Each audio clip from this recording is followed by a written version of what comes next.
Vamos a buscar Efesios, por favor. Vamos a otra vez, como hicimos hace 8 días, cada una allí individualmente, volver a leer los versículos del 10 al 20 de Efesios 6 en una versión diferente a la Reina Valera, en lo posible. Si no tiene, no hay problema, pero podamos dedicar un tiempito a leer y recordar y también que el Señor nos hable a través de la lectura de su palabra.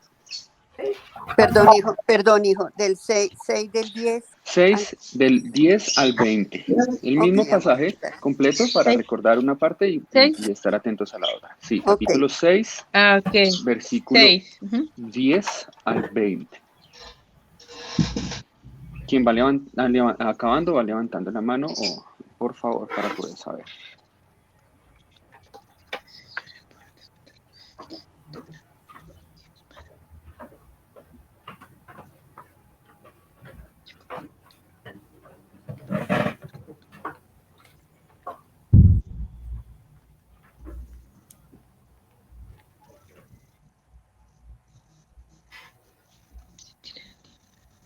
¿Puedo empezar a leer?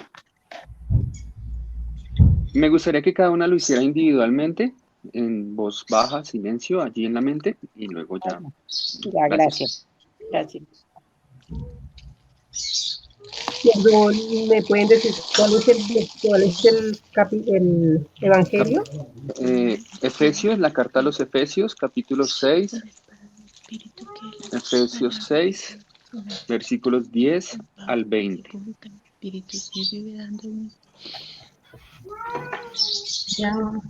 Gracias.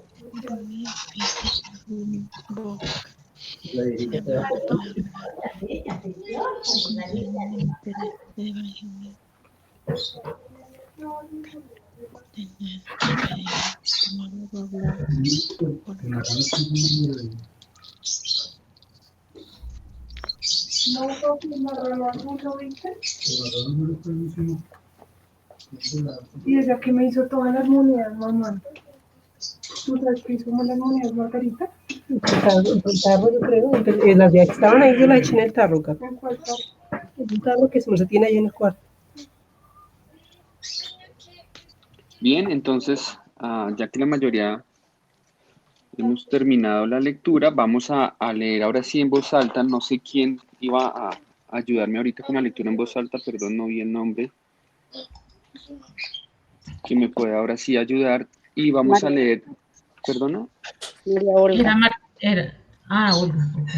Eso, porfa, si me pueden ayudar leyendo desde el versículo 15 hasta el 20, en voz alta, ahora sí. Sí, señor. Muchas gracias.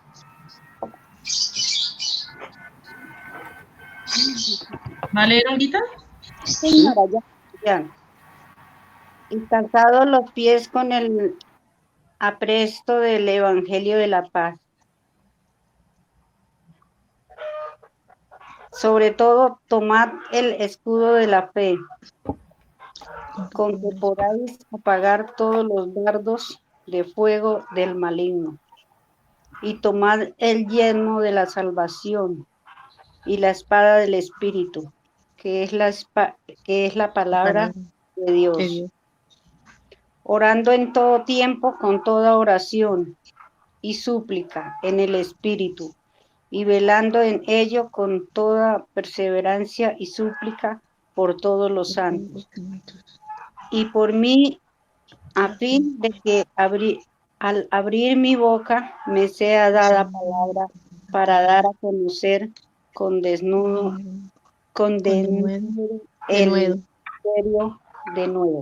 el misterio del Evangelio, y por el cual soy embajador en cadenas con denuedo.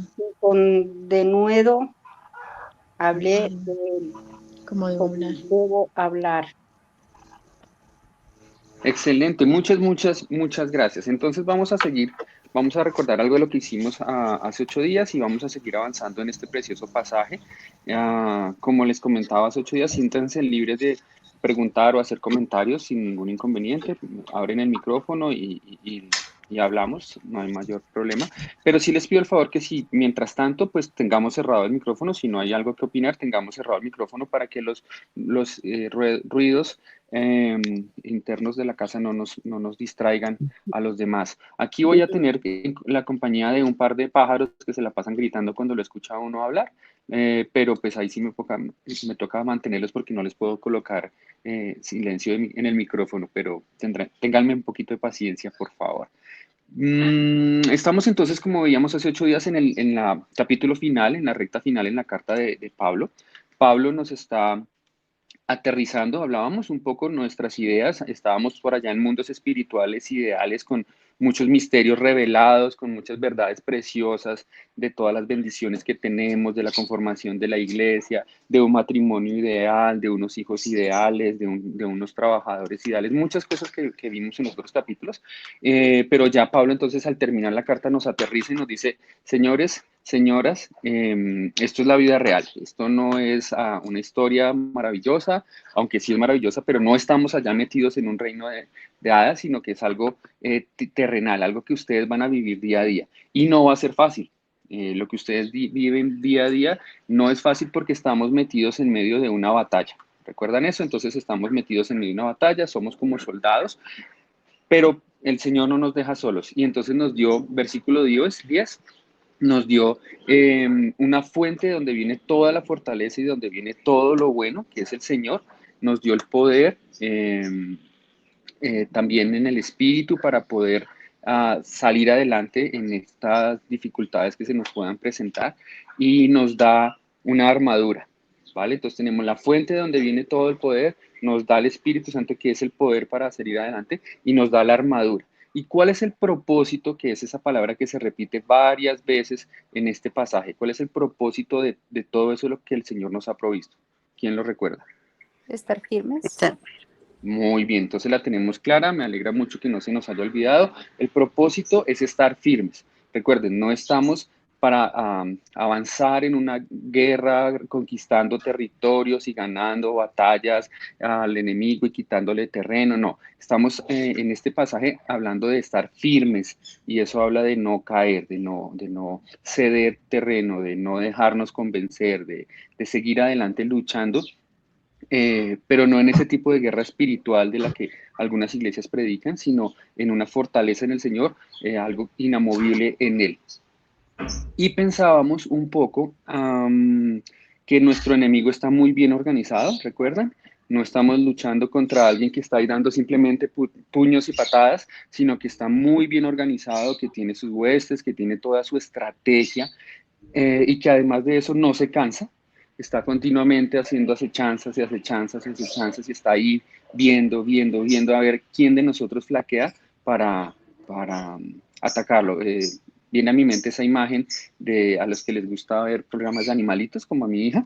Está la manada y de ñus o de antílopes o de cualquier cosa así, y están los leones ahí al lado. Ellos no están corriendo a la loca, sino que están ahí esperando, muy atentos, y cuando ven al chiquito o al viejito o al cojo, a ese es al que le ponen el ojo y parten a correr a tratar de cogerlo, y obviamente el que está débil es el que cae. Entonces el diablo está allí, y la Biblia así lo describe como ese león rugiente, está esperando, está al acecho a ver a quién devorar, y él no descansa. Hablábamos de que él no tiene vacaciones, que por eso el creyente tampoco se puede ir de vacaciones en el sentido espiritual, siempre tiene que estar velando y tiene que estar constante en esa tarea.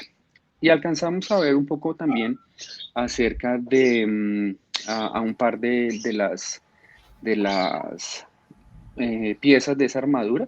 Hablábamos del cinturón de la verdad. ¿Recuerdan a qué hacía referencia el cinturón de la verdad?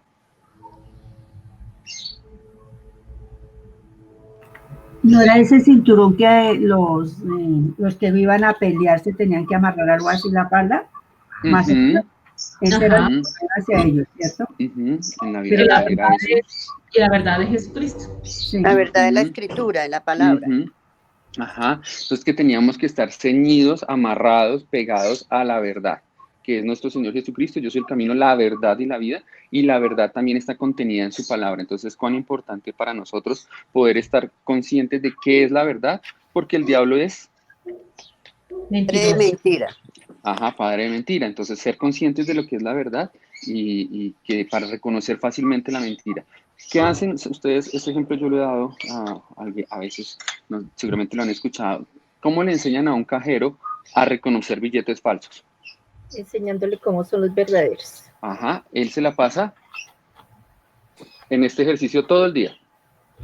Toque, cuente, mire los billetes de verdad. Él no se la pasa analizando las falsas doctrinas de los mormones, de los testigos de Jehová, etcétera, etcétera. No, él no se la pasa mirando eso, sino que él se pasa mirando los billetes verdaderos. Él se la pasa concentrado en la verdad para que cuando inmediatamente siente algo que no es verdad, lo deja a un lado y sigue.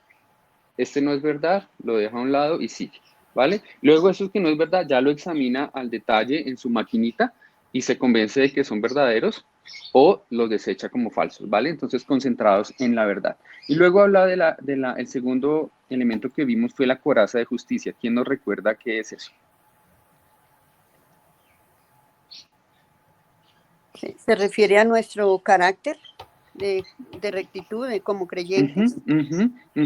Que podamos ser reconocidos por nuestros actos justos, que la gente pueda ver cuán justos somos en nuestro actuar. Eso también nos va a proteger de los ataques porque vamos a tener un testimonio que cuidar, vamos a tener una vida de ejemplo a los demás que va a ayudar. Entonces nuestros actos justos tienen que ver con esa coraza de justicia.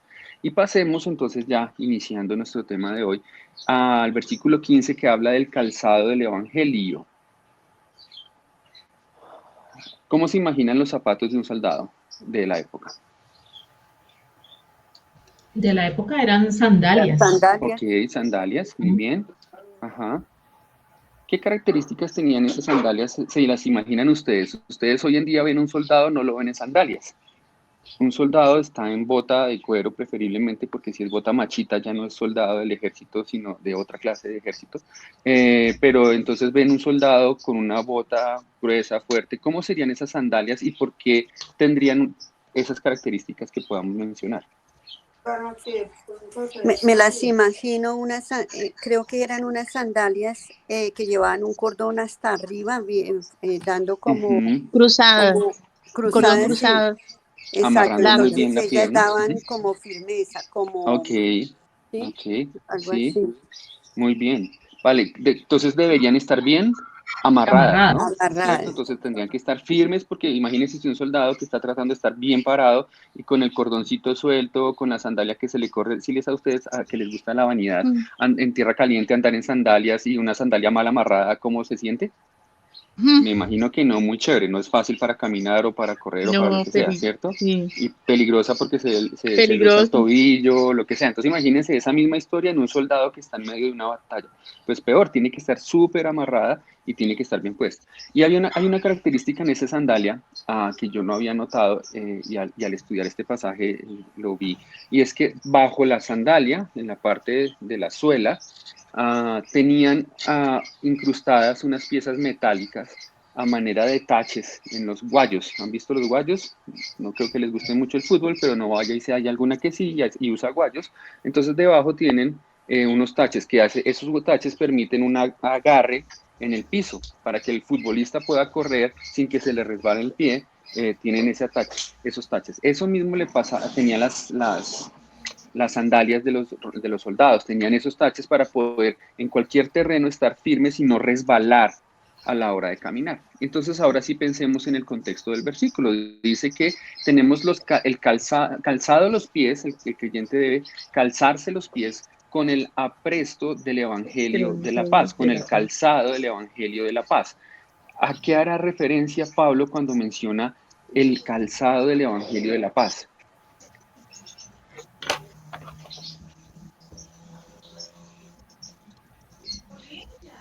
Pues si no conocemos el Evangelio es muy difícil llevarlo, en este caso como sandalia. Entonces es importante estar muy en contacto y estar siempre edificándose en la palabra de Dios. Lo que pasa es que, bueno, yo creo se hace referencia a los pies, es porque en esa época todo era caminando, no había ningún medio de transporte, entonces para llevar el evangelio había que ir literalmente caminando con las sandalias a otro sitio, entonces por eso bendicen los pies de los que llevan el evangelio. Bien, y hay un pasaje por allá en Isaías y en el Nuevo Testamento que habla de los pies, cuán preciosos son los pies de los que llevan la palabra. Correcto. ¿Estamos de acuerdo? ¿Alguna otra idea, señora, mi madre? El estar en el libro de Efesios habla de estar en paz con Dios y con los demás. Entonces no sé si a eso se refiere también. Vale. Andar en los caminos de Jesucristo. También, que es el Evangelio. Bien, tenemos un par de ideas allí. Resulta que los que estudian el tema y los eruditos tienen dos grandes posiciones en cuanto a lo que significa este versículo. Ustedes mencionaron la mayoría, una de ellas. Una posición es que el Hijo de Dios debe estar con los zapatos bien puestos, bien amarrados y listo para llevar el Evangelio, para compartir las buenas nuevas que dan paz a los hombres, que traen paz consigo mismo y que dan paz a los hombres con Dios. Esa es una posición, pero hay otra posición que a mi manera de ver está mucho más de acuerdo al contexto de lo que estamos diciendo. La otra posición dice que el creyente debe tener amarrado el calzado del Evangelio para poder estar firme y no caer en las acechanzas del diablo que le indican cosas en contra de la verdad del Evangelio. No sé si me hago entender. Una posición dice que yo debo estar presto a evangelizar, llevar el Evangelio. Y por eso los zapatos, que si hablan en Isaías y en otro pasaje, de ir y llevar el Evangelio. Pero hay otra posición que dice no se refiere tanto a llevar el Evangelio, sino a estar amarrados los pies, o sea, los pies en la tierra, los pies bien firmes, pensando y siendo consciente de la importancia del Evangelio en su vida. Digo yo que esta versión o esa posición tiene más relación con lo que venimos diciendo, porque recuerden que ¿para qué es la armadura de Dios? La armadura de Dios, ¿sí? Para estar firme, ¿vale? Protección en todo sentido para poder estar firme. Entonces, si mis pies resbalan en cuanto a las verdades del Evangelio, ya no voy a estar firme, ¿vale? Todo mi ser cae si las verdades del Evangelio no están claras y no están firmes en mi vida. Por eso digo que esta posición, no estoy diciendo que ninguna de las dos sea verdadera o falsa o ninguna de las dos sea más que la otra, sino que esta interpretación de pensar que el calzado de los pies con el Evangelio de la paz quiere decir que mis convicciones en cuanto al Evangelio deben estar claras y deben estar firmes para que así mi vida espiritual de ahí para arriba pueda estar firme. Aquí hago referencia. Si yo por allí empiezo a escuchar que la salvación se pierde, que si usted está con gripa es porque tiene un demonio adentro, que es el demonio de la gripa, o que si el Señor Jesucristo resulta que es que no era tanto hombre, sino que era un espíritu y entonces pues se dejó crucificar, pero pues era fácil para él. ¿Qué empieza a pasar en la vida espiritual de cada uno de nosotros? Empieza a sucumbir y empiezan los pies a resbalar y empieza a dudar. Y si duda del Evangelio, que es que nuestro Señor Jesucristo, siendo Dios, se hizo hombre, vivió entre los hombres, entregó su vida, murió físicamente y 100% en una cruz y luego estuvo 3 días muerto totalmente y luego resucita y vive para dar salvación. Si yo dudo en eso, el resto apague y vámonos. ¿Sí me hago entender? Entonces, por eso creo que esta posición en cuanto a los calzados a los pies del Evangelio es hablándome a mí en mi responsabilidad de conocer y estar firme en lo que yo sé del Evangelio, en la verdad del Evangelio que me va a traer paz al creerla, al tenerla clara, al también hablarla, obviamente, estamos hablando de eso, pero en este momento, acuérdense, Pablo nos está diciendo su vida como creyente está en medio de una batalla, y por eso usted tiene que tener amarrado el cinturón de la justicia, tiene que poner la coraza perdón, el cinturón de la verdad, la coraza de la justicia, y tiene que amarrarse bien los pies del evangelio de la paz. ¿Queda claro el tema del evangelio? Igual, lo mismo. Si consideramos que es llevar el evangelio, cabe también dentro de la posibilidad, y sí estamos llamados a llevar el evangelio. Pero mi posición es que en este punto el énfasis de Pablo es: usted tiene que estar bien paradito, con las bases claras en cuanto al evangelio que le trajo paz a su vida. ¿Algún comentario? ¿Alguna idea?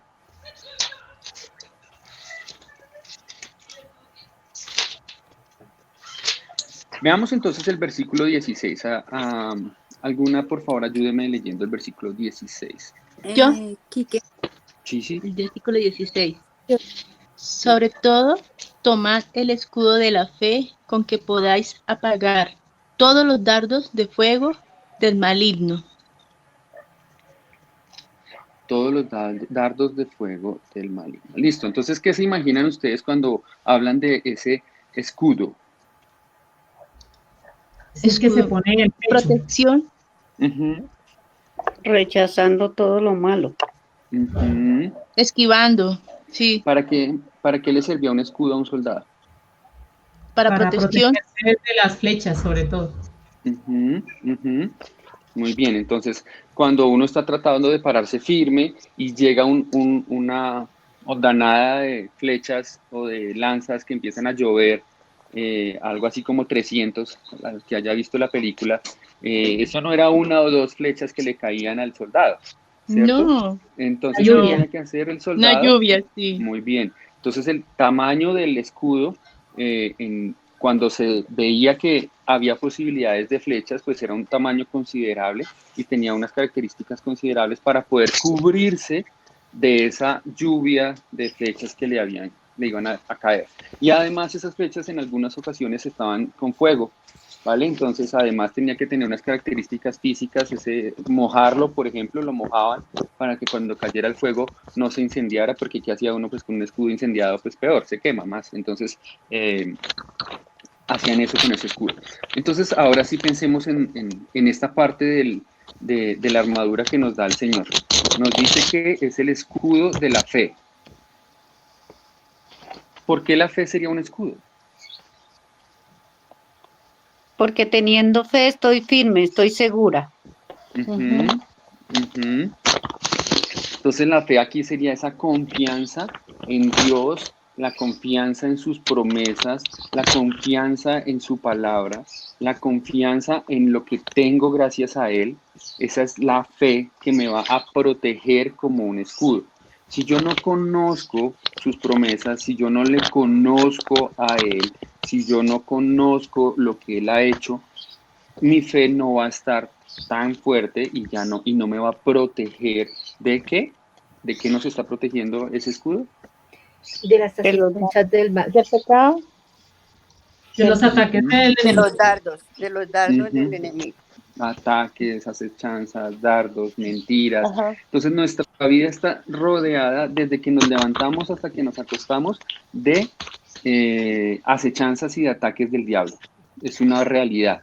Desde que nos levantamos, empezamos a escuchar la noticia y entonces vemos la queja contra la policía, la queja contra la alcaldía, lo mal que está la situación por el COVID, la economía, y entonces empieza uno a recibir información que lo va desanimando, porque generalmente ninguno de nosotros puede estar neutro ante una situación. Entonces, si escucha que un policía mató a alguien, entonces o está al lado de alguien o al lado del policía. Si escucha que hay muertes por COVID, entonces o está de parte de las autoridades o está en contra de las autoridades. Generalmente no estamos neutros. Entonces, ¿qué será lo que nos va a ayudar a estar firmes, pensando lo que Dios quiere y actuando como Dios quiere en medio de un mundo que nos está mandando cosas e información que nos va a llamar a tomar partido de alguna manera? O peque, o mire, o mienta, o todo el día, a toda hora. Recuerden que nuestra lucha no es contra carne y sangre, sino contra principados, contra potestades, contra gobernadores en las tinieblas en regiones celestes. Recordemos eso. Entonces, Él está desde que me levanto hasta que me acuesto analizándome y mandándome flechas, dardos, imágenes, situaciones, comentarios. Resulta que me levanté y noté que mi esposa tenía mala cara y entonces ya, para mí eso es que está brava conmigo y entonces yo ya qué hice, si yo soy buen esposo y entonces está y le contesto mal y ella pues nada que ver, pero como la agredí, entonces me va a contestar mal y así, todas las situaciones que pueden estar pasando Sí. a toda hora, siempre hay algo que está llegándonos buscando que caigamos. Entonces, ¿qué Eso es nos va a verdad. mantener protegido de eso? Sí. La fe, La fe, la fe. La fe. ¿vale? Nuestra Amén. confianza en Dios. Dios no es mi esposa. Dios, tú tienes el control de esta ciudad. Dios, tú tienes el control de la enfermedad. Dios, tú eres el que puede proveer. Dios, me has enseñado que tú siempre me has cuidado. Dios, he experimentado tu paz. Dios, he visto cómo sanas. Dios, la fe, la confianza que podamos tener en que estamos del lado correcto, del lado de del ejército que ya ganó la batalla en el nombre de nuestro Señor Jesucristo. Pero Amén. debemos conocerle, debemos experimentar una relación con Él, debemos vivir día a día para poder saber de qué es Él capaz. Yo no conozco a una persona tanto como conozco a mi esposa, a cualquier otra persona como conozco a mi esposa, en la medida en que yo me relaciono con ella, vivo con ella, me la paso hablando con ella, estoy con ella. En cambio, a otra persona posiblemente la saludo y ya. Entonces, en la medida en que yo pase más tiempo con el Señor, con su palabra, en una relación estrecha con Él, pues mi fe va a ir creciendo. Entonces, imagínense ese escudo, ya no va a ser así de grande, ¿sí? Sino que va a ser el escudo que me va a proteger y entonces voy a poder permanecer como firme, ¿vale? Acuérdense, firmes. Firme. El Señor nos quiere Ay, firmes, hierro no tan nos quiere bonito. tambaleantes, no nos quiere que vayamos y vengamos. Hoy estamos de gloria en gloria y mañana de tristeza en tristeza. No, Él nos quiere firmes a toda hora y con las herramientas que Él nos da es algo que se puede hacer. ¿Puedo decir algo? Sí, tranquilo. Yo creo que una de las cosas que no nos permite estar hoy de gloria en gloria y mañana de tristeza en tristeza es conocerle, porque pues conocer de sus promesas y de sus verdades te permite tener la fe que sobrepasa todo entendimiento. Y cuando tú le crees a Dios, pues sencillamente no crees en nada fuera de Dios. Y eso nos permite manejar mejor las situaciones. Así es. Y el que conoce una moneda y esa moneda es de oro, no la va a cambiar por una moneda de cobre, ni la va a cambiar por una moneda de plata, por más bonita que esta sea, porque conoce la verdad y conoce que eso es valioso. Entonces, en la medida que conozcamos a Dios, que experimentemos una relación con Él, que estemos de la mano de Él, no habrá lugar a cualquier otra cosa que pueda llegar que busque cambiar mi confianza en Él, porque he experimentado en carne propia, porque lo he aprendido, porque le creo, tengo fe y sé que lo mejor que Él hace lo mejor para mí siempre. Entonces, una buena relación con Dios, creerle a Él es ese escudo que nos va a proteger de los dardos de fuego del maligno. 17, ¿alguna que me ayude leyendo el 17? Yo. Por favor. Y tomad el yelmo de la salvación y la espada del Espíritu, que es la palabra de Dios. Muy bien. 2 elementos más, el yelmo y la espada. ¿Qué es el yelmo? El casco. Muy bien, entonces el casco de la salvación. ¿Para qué sirve un casco? Proteger. Para proteger, protección también. Proteger la cabeza sobre todo. Depende, ¿no? También, para un motociclista hoy en día le sirve de adorno, generalmente. Protección. Pero para un soldado en esa época Lo llevan a le sirve de protección. Vale, perfecto. Entonces, en la medida en que somos conscientes del peligro que nos acecha, vamos a ajustar bien el casco o no. Si juramos que el casco simplemente es para cumplir una norma y que pase yo de largo y nadie me diga nada, pues simplemente me lo pongo pero no me lo ajusto y después llevo el bulto. O si soy consciente del peligro que me acecha, pues voy a tener muy bien puesto ese casco. Bien, entonces el casco era una pieza metálica que se ponía sobre la cabeza y que generalmente cubría toda la parte del cerebro y la parte del cráneo que era bastante susceptible en medio de una batalla a ser agredida o atacada por el enemigo. Entonces imagínese usted llegar a una batalla sin casco y terminar con un hacha clavada en la cabeza. No era como muy agradable, no era algo que usted deseara realmente. No. Y eso entonces al aterrizarlo a nuestro contexto de lo que estamos hablando, ¿qué será el casco de la salvación? ¿Para qué servirá? Para proteger nuestra mente, Ujú, pensamientos. ujú, ujú. ¿Cómo se protegería nuestra mente y nuestros pensamientos en este contexto del casco de la salvación? Precisamente con lo que nosotros hacemos a diario, con lo que estudiamos, si estudiamos la palabra, si leemos la Biblia, lo que oímos, si oímos noticias desagradables o decidimos, no voy a oír esto, mejor me voy a leer la palabra o escuchar alabanzas, cantar alabanzas. Entonces Ajá. también depende de nosotros, lo que oímos depende de lo que decidimos oír o que vemos. Si decidimos ver una película que no está apropiada, también es nuestra decisión hacerlo. Bueno, Como alimentemos nuestra mente. Sí. Ujú. Perdón. La finalidad de ser creyentes es tener la salvación. Digamos que es como nuestro objetivo, sí, la vida eterna. Pero hay que tener claro qué es la salvación y tener claro que no es nuestra, no la otorgó Dios a través de su Hijo. Cuando nosotros tenemos clarísimo esto, que es como la base fundamental de todo lo que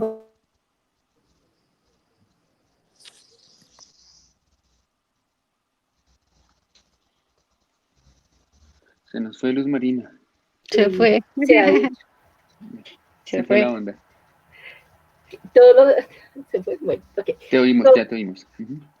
Y básicamente, digamos, lo importante es tener la claridad de lo que es la salvación, porque de ahí parte absolutamente toda nuestra vida cristiana.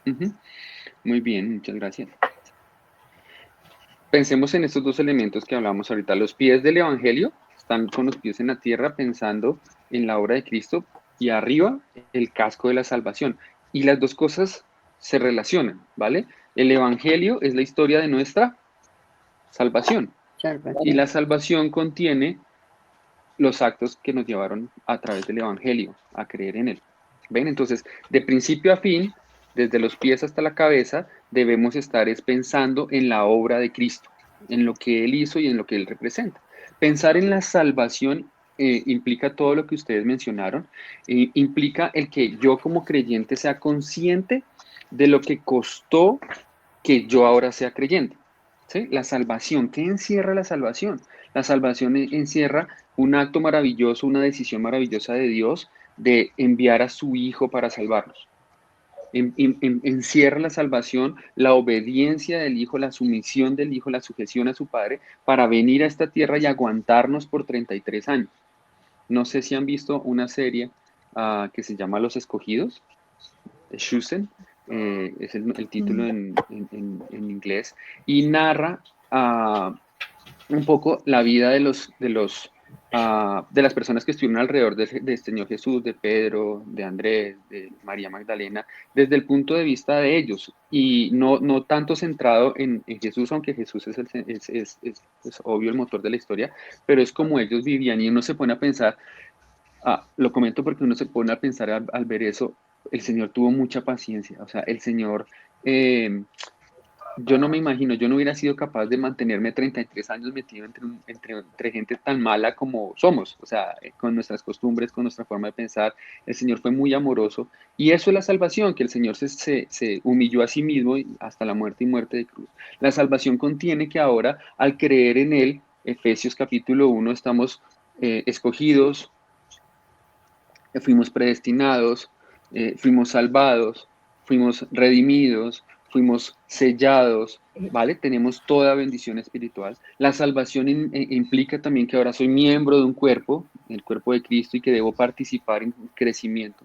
La salvación implica que ahora tengo dones que tengo que estar desarrollando, que tengo la responsabilidad de estar lleno del Espíritu Santo, según Gálatas, que el fruto del Espíritu se manifieste en mí, amor, gozo, paz, paciencia, benignidad, bondad, fe, mansedumbre. O sea, ¿cuántas cosas hay en la salvación que deberían estar ocupando mi mente en vez de estarla llenando de la telenovela, del noticiero, de la carrera de ciclismo, de la lectura de no sé qué cosas. O sea, no que haya cosas malas y peores, sino que hay cosas buenas y mejores. El creyente tiene que estar llenándole su cabeza de las cosas mejores. ¿Me hago entender? O sea, hay muchas cosas buenas en las que pensar. Y yo no estoy diciendo que hacer deporte o que un rato de relax viendo una película sea malo o necesariamente. Pero cuando un creyente quiere llenar su cabeza de Cristo y de su salvación, él se enfrenta a una realidad y es, lleno mi cabeza de algo bueno o de algo mejor. ¿Sí? Lo malo tenemos que desecharlo. O sea, estoy frente a un televisor y yo puedo ver escenas de sexo, yo puedo ver un noticiero o puedo ver una predicación. Suponiendo, tengo esos tres escenarios. La Biblia me dice que el primer escenario ni siquiera lo contemplo, ¿sí? O sea, algo que es pecado, sale. Entonces mi decisión entre qué queda, entre ver algo que puede ser bueno, el noticiero, pero algo que puede ser mejor y que me edifica más, la predicación. Ojo, que sea un canal de buenas enseñanzas, no cualquier canal. Esas son las decisiones que debe tomar cada creyente. El creyente no debería estar decidiendo entre lo malo y lo bueno. El creyente debería estar decidiendo entre lo bueno y lo mejor, entre lo bueno y lo excelente. Y de esa manera llena su cabeza de la salvación. Cubre sus pensamientos, cubre sus ideas, cubre y da firmeza a su carácter como creyente. Ese es el casco de la salvación, pensar en la obra de Cristo en nuestra vida. Eso debe estar en nosotros todos los días, no solamente los domingos antes de la cena. Todos los días el Señor murió por mí. ¿Y qué implica? ¿Cómo me debo comportar? ¿De qué debo hablar? ¿Qué debo ver? ¿Con quién debo participar? ¿A quién debo dedicar mi tiempo? Todas esas decisiones deben ir impregnadas de la salvación que Dios me ha dado. Así, Romanos 8:31 podrá ser más vivido en nosotros. ¿Qué dice Romanos 8:31?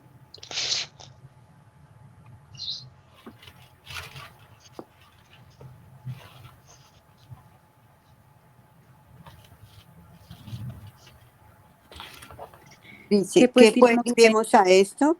Si Dios es por nosotros, ¿quién contra nosotros? Perdón. Bonito, ¿no? Sí, señor. Bonito, bonito.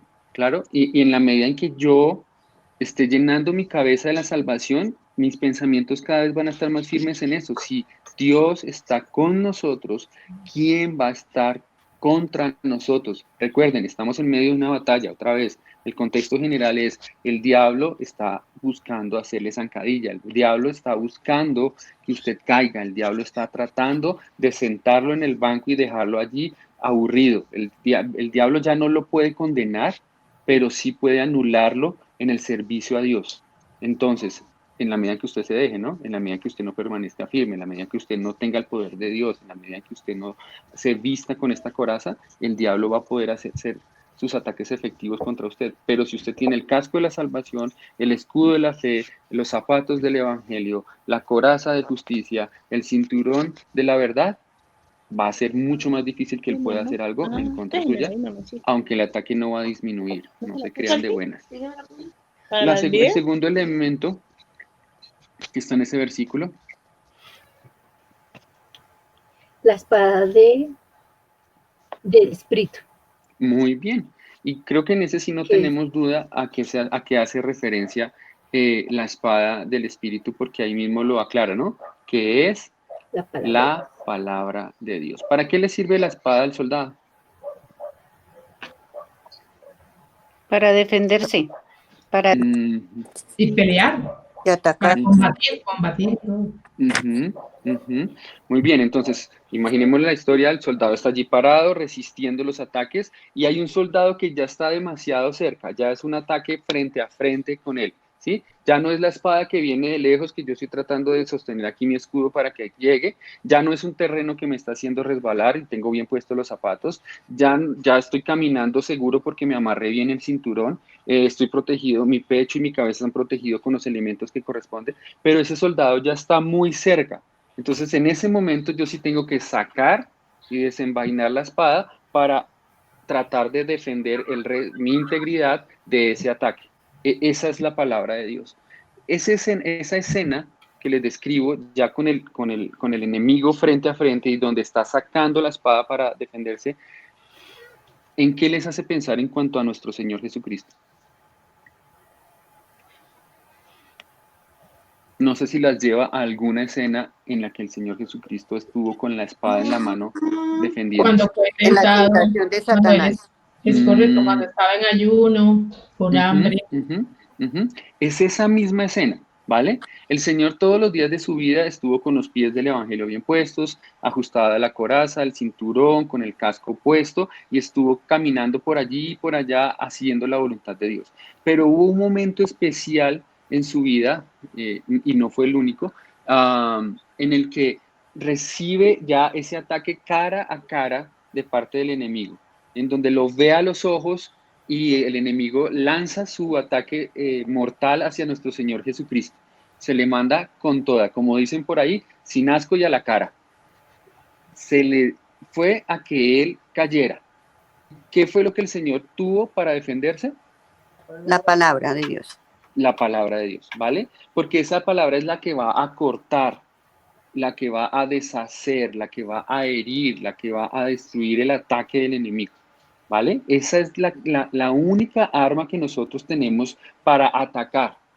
¿Ven? No estamos hablando de argumentos, no estamos hablando de ideas, no estamos hablando de yo sí puedo, yo sí puedo, yo sí puedo. No, para poder contrarrestar un ataque frentero del enemigo, lo único que va a poder hacer ser efectivo en ese momento es la palabra de Dios.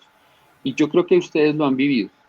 Cuando llega la tentación, porque no quiero decir la verdad, y ustedes inmediatamente se acuerdan del versículo que dice, no mentirás, ninguna palabra corrompida salga de vuestra boca. Entonces, eso deshace el ataque. ¿Por siempre? No, insisto, no nos creamos de buenas. 3 veces el Señor fue atacado tras por el enemigo, siempre, otra vez. Entonces desbarataba su ataque, el Señor desbarataba el ataque de Satanás y llegaba con otro. Y desbarataba ese ataque y llegaba con otro, ¿vale? No nos creamos de buenas en que con un solo versiculito que yo me sepa y maneje al derecho y al revés, con ese voy a hacer y deshacer. No, es palabra de Dios, sí, pero es necesario que conozcamos la palabra de Dios a profundidad. Sin que me digan, piensen, ¿cuántos versículos se sabe de la Biblia? No me lo digan, no chicaneen. ¿Cuántos versículos conscientemente usted se sabe de la Biblia? ¿Cuántos días, cuántos años, meses, semanas lleva de creyente? ¿Cuántas veces ha leído la Biblia completa? Completa, de Génesis a Apocalipsis. ¿Vale? Eso podrá decir qué tanto conocimiento tiene usted de la Biblia o qué tan empapado usted está de la palabra, qué tan hábil es con el manejo de la espada. Escasamente sabe que existe y de vez en cuando al tratar de sacarla se corta la mano, o la maneja con la derecha y la maneja con la izquierda y con los ojos cerrados. ¿Qué tan hábil es usted en el conocimiento de la palabra de Dios? No espere no sucumbir, no caer ante un ataque del diablo si usted no conoce la palabra de Dios. Porque no va a tener de una manera, no va a tener cómo defenderse, no va a tener cómo decirle lo que Dios opina sobre lo que Él está diciendo. ¿Vale? Y también pensemos en el ataque que puede ser muy sutil. El mismo diablo utilizó la palabra de Dios para atacar a nuestro Señor Jesucristo, ¿cierto? Entonces, piensen en Adán y Eva. Cuando el Señor llegó a donde Eva, le dijo, con que Dios os dijo, ¿cierto? Él usó la palabra de Dios acomodándola a su manera. Entonces, los ataques del diablo van a ser incluso con cosas que parecen buenas o que suenan bíblicas o que parecieran ser la verdad, porque Él es el padre de mentira. Entonces, yo debo conocer muy bien la palabra para poder entender si lo que me está llegando como información es correcto o no. Les pongo un ejemplo. En Hebreos, se me olvidó exactamente el pasaje, ahorita creo que 6 o 9, algo así, o 10. Hay un pasaje que la gente que habla de la pérdida de la salvación lo usa. Y dice el pasaje algo así como que aquel que peca y pisotea la sangre de Cristo, y al pisotear la sangre de Cristo, entonces no hay para él esperanza de redención. Y entonces llegan con ese pasaje y enseñan que si tú pecas, perdiste la salvación y que te toca volver a ganar la salvación. Y entonces tu vida va a ser un proceso siempre de pecar, arrepentirte, ser salvo. Vuelves y pecas, pierdes la salvación, vuelves y tienes que arrepentirte y vuelves a ser salvo. Y entonces en una de esas, pecando, te moriste y te condenaste. Y entonces si uno no conoce la palabra de Dios y ve que está escrito, porque es que está escrito en Hebreos, o sea, no es que él dijo aquí un libro, no, en Hebreos está escrito, entonces yo quedo cabezón y digo, ¡ah! La salvación no es eterna. Y me enredan. ¿Qué debo tener? Pues pasajes paralelos, conocer el contexto de lo que se está hablando, saber incluso hasta el idioma en el que se escribió para poder dar una respuesta adecuada a esa falsa enseñanza. Eso exige mucho de nosotros, señoras.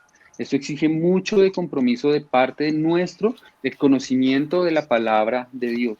Debemos, creo que lo he dicho, debemos tener una rutina de lectura de la palabra de principio a fin, debe marcar nuestra vida. Todos los días debo estar leyendo la palabra y avanzando consecuentemente hasta terminar y vuelvo y empiezo. Pero aparte de esa lectura diaria, debe haber una lectura de estudio personal, en donde cada una de ustedes se sienta a solas en un momento ideal, con un cuaderno en la mano, a analizar versículo por versículo el Señor qué les está diciendo, qué les está pidiendo, qué les está exigiendo, qué les está recordando, qué les está enseñando. Usar material de apoyo, comprar libros de Maús, comprar libros de teología, estudiar en algún instituto bíblico, virtual o presencial, pero demanda de cada uno de nosotros hacer eso. Eso no es solo el trabajo de los líderes de la iglesia o de la líder de damas o el líder de jóvenes. Eso no es solamente el trabajo de los que están allá dirigiendo la iglesia.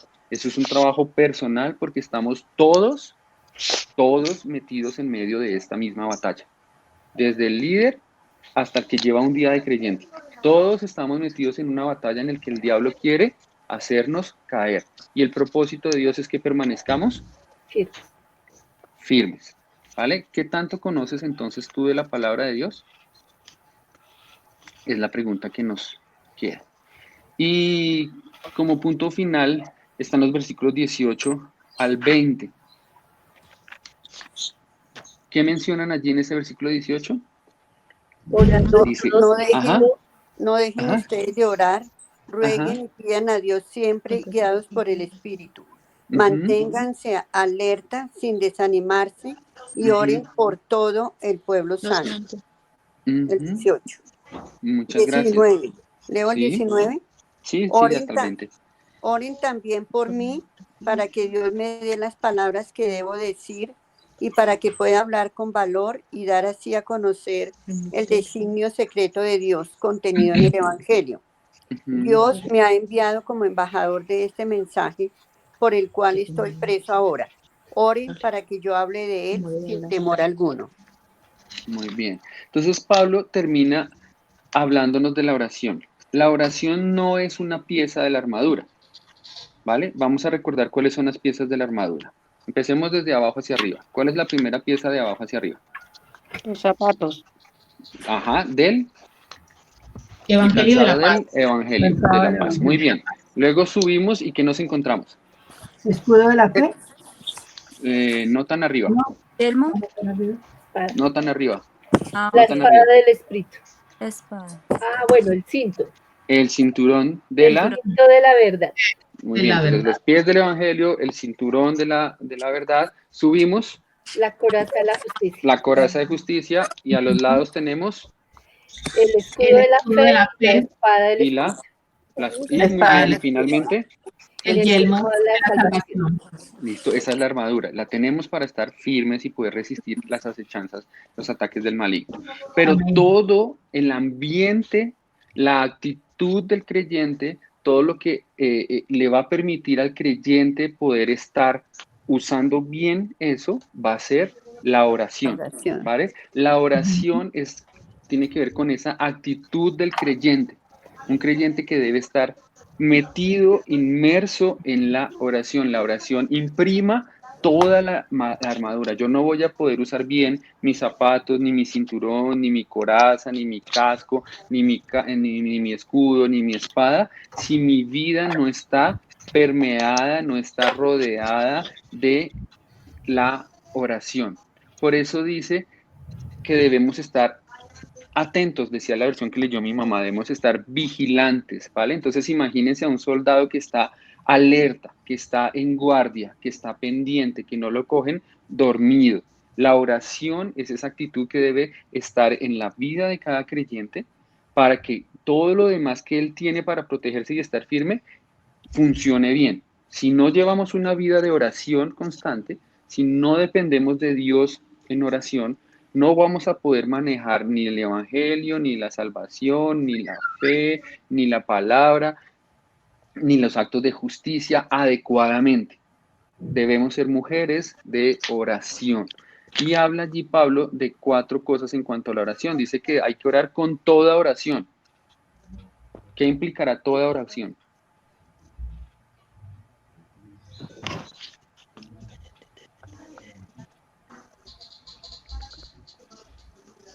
Se referirán a interceder, acción de gracias, a pedir Ok. perdón, Vale, alabanza. excelente. No sé si a ustedes les pasa, pero en nuestra congregación suele pasar que una reunión de oración,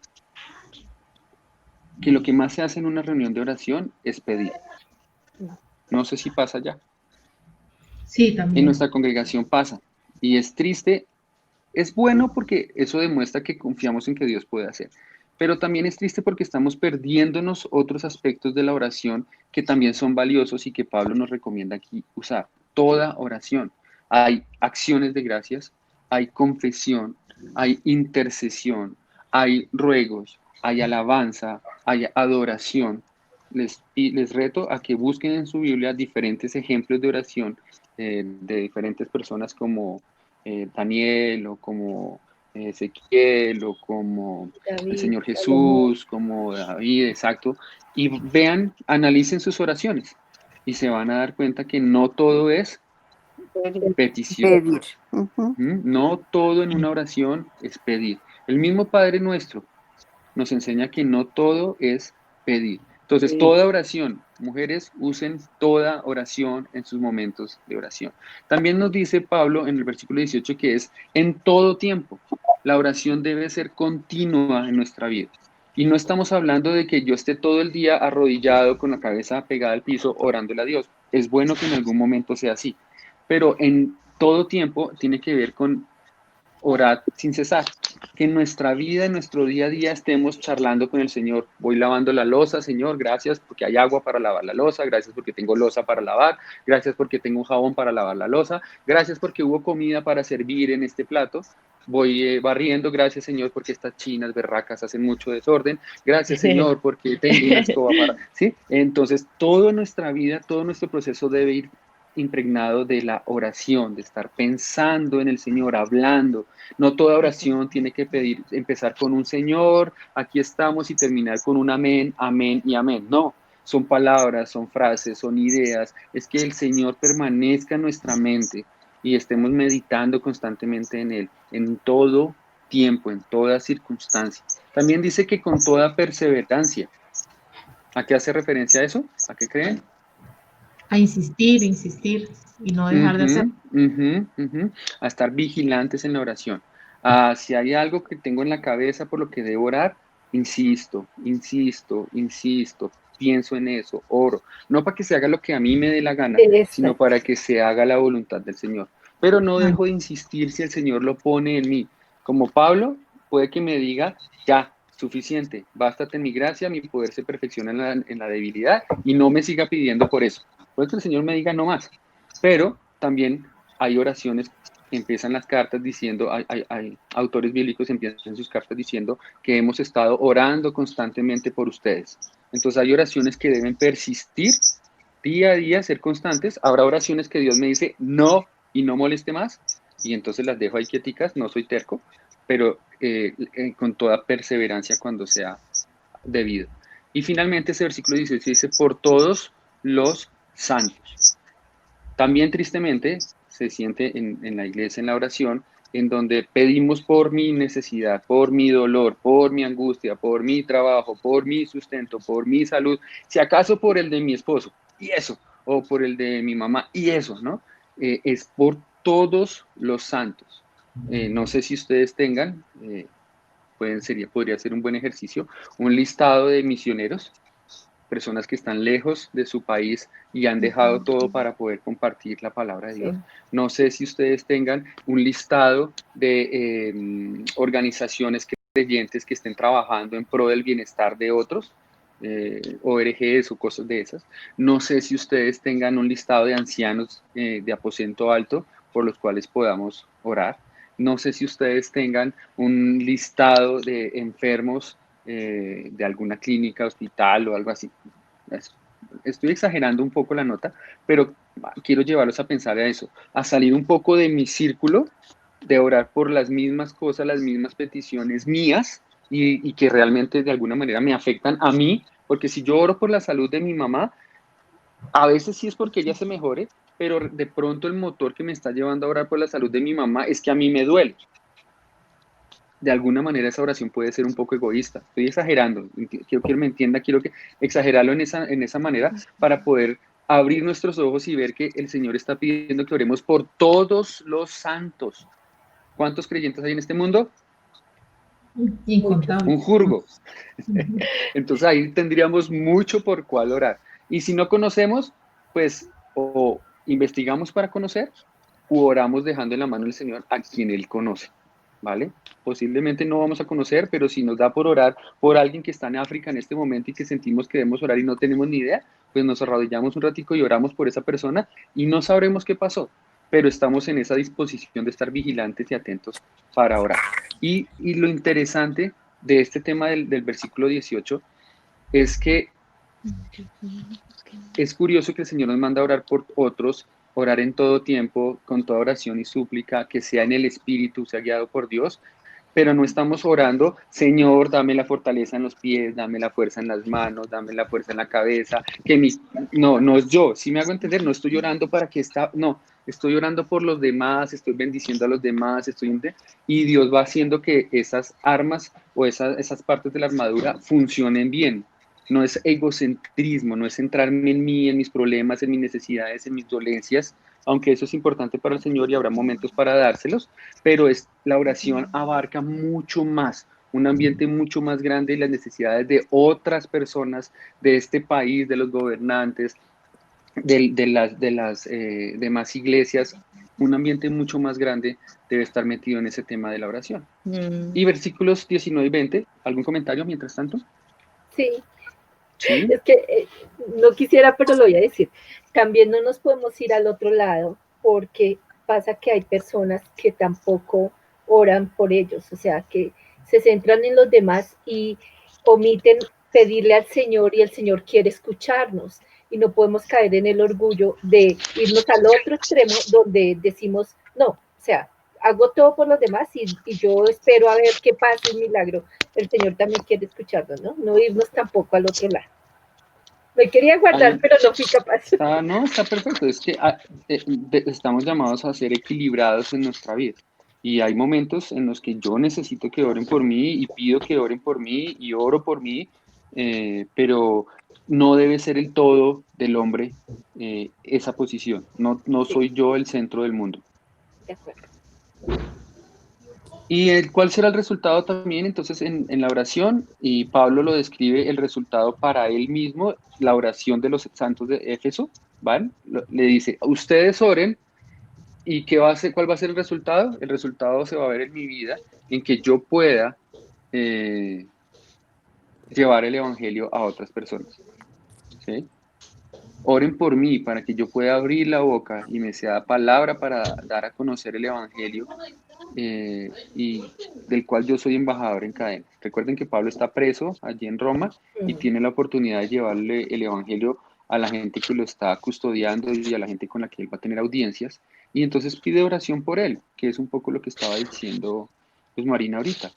Pablo decía, oren por mí. Egoísta, malo Pablo, no, era una necesidad y él era consciente de su debilidad y pedía oración por él. Pidamos oración, pero veamos que también nuestra oración puede estar ayudando la vida de otros para que otros puedan tener la fuerza y la valentía para llevar el evangelio.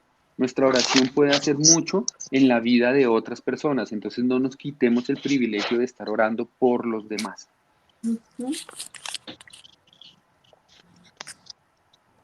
Terminando entonces podemos ver lo que sucede. Tenemos una batalla, tenemos la fuente del poder, tenemos al Espíritu en nosotros, tenemos el propósito de estar firmes, tenemos la responsabilidad de nosotros mismos vestirnos con la armadura, tenemos una armadura que cubre desde nuestros pies hasta nuestra cabeza, tenemos muchos motivos por los cuales estar pensando en cada una de esas partes de la armadura. Tenemos un enemigo que no se cansa y va a estar luchando a toda hora para que caigamos y no permanezcamos firmes.